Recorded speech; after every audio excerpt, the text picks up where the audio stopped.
LeBron James says his time left in the NBA is dwindling. Could that harm his son's development as a basketball player? The Rams start rebuilding their coaching staff, and Sebastian Mack gets called out for a dirty play. UCLA's lost to Utah. Good morning. I'm James. This is your daily dose of sports and snark for the greatest sports city in the world, Los Angeles.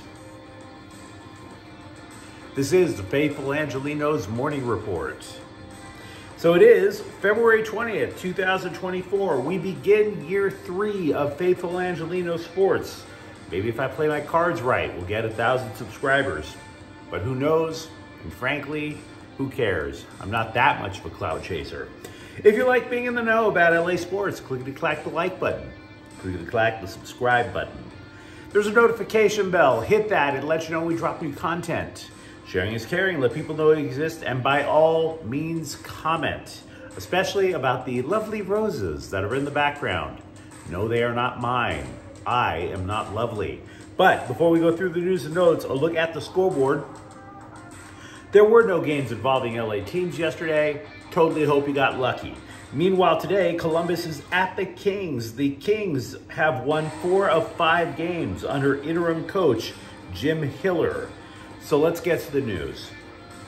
You probably remember those commercials when LeBron James was beating down Father Time, right? Here's the thing about Father Time. He doesn't just have one way to screw your life over. He can definitely find other ways. He's a sneaky bastard. Yesterday, I was reading this article in The Athletic about USC's Bronny James, obviously LeBron's son, and how the Lakers were, quote, willing to explore the notion of adding Bronny James next season in order to secure his father next year. LeBron James really wants to play with his son. That's kind of like a Ken Griffey Jr., Ken Griffey Sr. sort of thing. LeBron has actually even cited the Griffeys as something he's wanted to emulate. And if it happens, let's be real, it's a bit of a tearjerker, you know? I mean, even if you don't like LeBron that much, you too, if you were a major professional athlete, would like to actually ball with your son. It's kind of a field of dreams thing.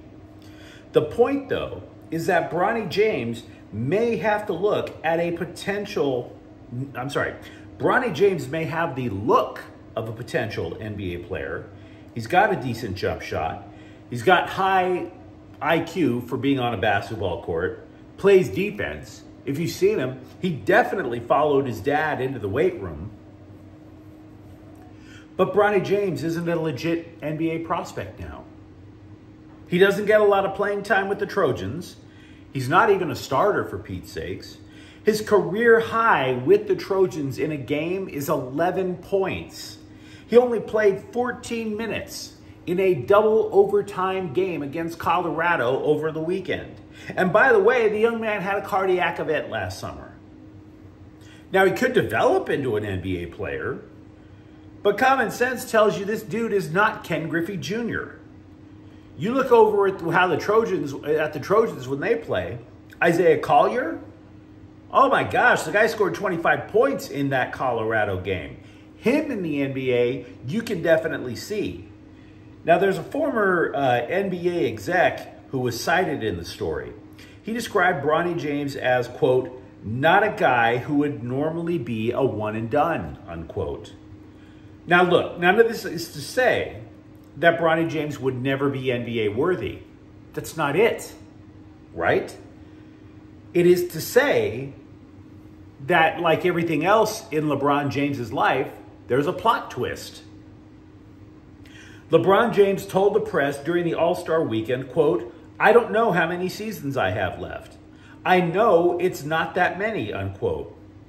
Again, the latest in a stack, a mountain of not so subtle hints about what LeBron wants during his NBA career. This goes beyond the Lakers. He was doing it back when he was a young man with the Cleveland Cavaliers. LeBron James is about as subtle as sending nude pics to the maid of honor at a wedding reception. LeBron said that the decision to go to the NBA draft is up to his son. I'm not sure I buy that for a nanosecond, right? Draftniks are saying, by the way, that the upcoming pool of prospects for the NBA draft is shallow. But even then, you don't see Bronny James on any mock drafts. If Bronny James returns to USC next year, he'd probably be the face of the team. Right? Because you're losing Boogie Ellis, you're losing Collier. He'd absolutely get significantly more playing time. He'd absolutely have the chance to develop. So all of this leads to an intriguing little question, for which, by the way, I don't claim I have the answer. I'd love to hear your opinion on it. Is doing Bronny James a disservice if an NBA team takes him simply to land LeBron James over the summer? Simply to make LeBron James happy? If Bronny James averages 20 minutes for the USC Trojans, which he does, is that even good enough to get off the bench in a G League game? It wouldn't if his name was Mo Smith. So again, the latest in oh so many twists, oh so many turns in the life of LeBron James. The Rams have apparently finished letting Raheem Morris plunder their coaching staff. Morris, as you might recall, plucked as many as 5 coaches to join him over with the Atlanta Falcons so that they can enjoy getting all those free passes to ludicrous and outcast shows. Meanwhile, over here, Sean McVay has started the rebuild. The Rams have hired former Falcons offensive coordinator Dave Ragone as the quarterback's coach. So coaches going from LA to Atlanta, coaches coming from Atlanta to LA, which totally sounds kind of incestuous, but let's drop that subject for now. Later, the Rams reportedly hired Iowa State offensive coordinator Nate Scheelhase as a passing game specialist. This is according to ESPN. Iowa State led college ball with 11 touchdowns of more than 50 yards. He helped Rocco Beck become the freshman of the year and also helped Brock Purdy when Purdy played for the Cyclones.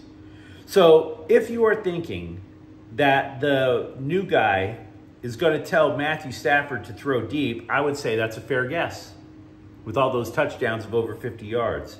But it is a curious pairing if you think about it. The Falcons were strong at passing.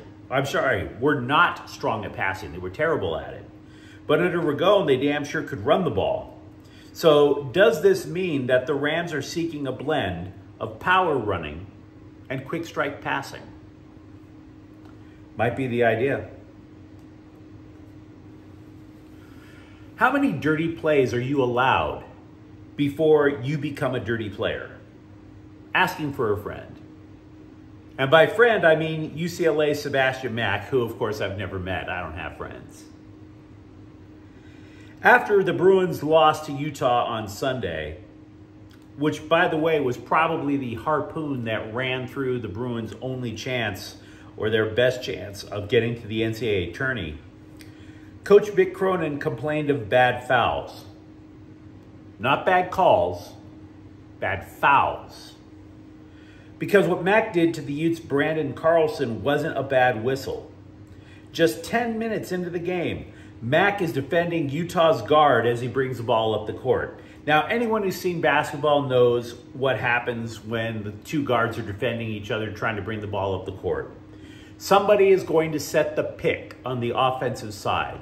It's usually a center. He comes up to midcourt, sets the pick to try to get the guard a little space. Mack saw Carlson, who is 9 inches taller, and launched his elbow up into the Utah player's throat. Kind of nasty. Right into the throat. You want to take somebody out if you're in a fist fight against somebody who's 9 inches taller than you? I would recommend either going for the throat or going down below. But at least if you go for the throat, you could lie to your friends and say you were trying to punch him in the face. So yeah, go for the throat. Unofficial fight advice, by the way. Mack gets called for a flagrant 2. which means he wound up getting ejected from the game. And there's very little doubt that that play is it's a dirty play. Dumb as hell, too. Mack is UCLA's leading scorer, and he gets thrown out 10 minutes in. And then you lose by 1 in a game that you absolutely had to have, because UCLA has 2 shots to get to the NCAA tournament. They either win out, which would get them to 20 wins prior to the Pac-12 tournament, show well in the Pac-12 tournament, maybe you slide in. Or you just have to win the Pac-12 tournament straight up, and that includes games against the inevitable game against Arizona. So UCLA's chances to get to the tournament have just been slashed, oddly enough, across the throat. I want to suggest to you that this one play will not make Sebastian Mack out to be a dirty player. Here's why. Because of the fact that that loss will likely cost UCLA a March Madness spot, Mack is going to have a long time to consider the impact of that one indiscretion. And if you think Cronin's not going to remind him of it, you're nuts. So something tells me Sebastian Mack got his one dirty shot in. I doubt it's going to turn him into the game's dirtiest player. New Trojans defensive coaches continue to at least say all the right things in advance of spring football practice. Linebackers coach Matt Entz, who won 2 national titles as the head coach of North Dakota State, granted, that used to be what we call Division II, says he wants to simplify the linebacking jobs. Quote, "My philosophy in college football is you have to be great against the run. If you give up a ton of yards on the run game, you're going to die defensively a slow death out there. So we need to be fundamentally sound, structurally sound in what we're doing. But then the other thing is we have to be sound tacklers. It looked like there were a lot of opportunities last year where initial contact was made, and then all of a sudden the ball would continue to travel downfield on explosive plays and miss tackles," unquote. Beautiful. Music to what's left of my ears. Entz also said that he has conversed with the linebackers to find out what their football IQ is. Now understand, he's not saying that the players are stupid, but he did insinuate that the speed D run by former defensive coordinator Alex Grinch gave so many players too many conflicting roles, so everybody was out of position. Quote, "The more you put on them and the more they have to think pre-snap and post-snap, the slower you're going to be. Anytime there's not clarity, legs get slow. And the last thing you want to have defensively is a bunch of processing individuals playing defense if we become reactive. So that means we have to have fewer checks, fewer adjustments. We need to have a call or two where we can play through and where we can get lined up for everything. A comfort call, if you will, versus having just massive amount of communication always being required because somebody has to be thinking." You watch a bit of film last year, you can see that some of the guys were just thinking. All of a sudden their knees weren't bent. Their body posture was straight up and down. That initially gave you that there was a lot of thinking going on. Others trying to look around. We're only as good as what they are able to execute. So we've got to find ways to simplify, unquote. Now look, those are 2 really, really long quotes. But if you have watched ad nauseum how poor USC's defense was over the last decade, if somebody would explain to you, you've always said, why won't somebody explain why USC's defense sucks? There's a good explanation right there.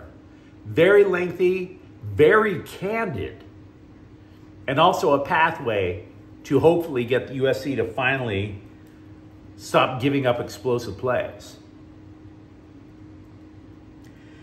Dodgers outfielder David Peralta is now former Dodgers outfielder David Peralta. Now, Peralta seemed like a good dude. He just couldn't produce last year. He signs with the Cubs. Peralta was supposed to be the left-handed bat to complement the right-handed Chris Taylor out in left field. Peralta only hit 7 home runs with a .259 average in 133 games. Now, one more Dodger note, and I only mention it as something to keep buried in your mind.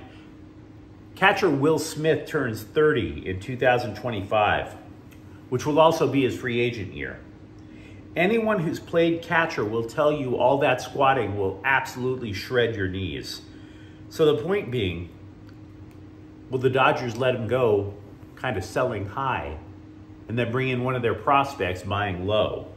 The Dodgers have 3 legitimate catching prospects who might be knocking on the door by the time Smith is a free agent. The Sparks no longer have 3 of the top 8 picks in the upcoming WNBA draft. They sent the number 8 pick to Chicago for guard Julie Alamond, center Lee Urero, and a 3rd-round pick. Now, both women will play for their national teams in the upcoming Olympics. Alamond for Belgium, Lee for China. Alamond is the only player to get excited about, by the way. She's the only one expected to make a difference. Lee, she only played in 13 WNBA games since she was drafted back in 2019. So, yeah. I would imagine that the reason the Sparks did this is they knew they had all these high draft picks, and they're like, wait, we're going to get a little bit too young for the room here. Better at least get somebody who knows how to dribble a basketball. But you let me know what you think in the comments thread. Talk to me about this weird development that's going on between LeBron James, Bronny James, and the rest of the NBA. Tell me if you are optimistic about the Rams coaching staff, or if Sebastian Mack is a dirty player. And if you enjoy the content, don't forget to subscribe to Faithful Angelenos. We're talking LA sports every single day here, even when I'm groggy. Thank you for watching. I'm James. We'll be back tomorrow. Faithful Angelenos is a Quien Corte El Queso production. Take care.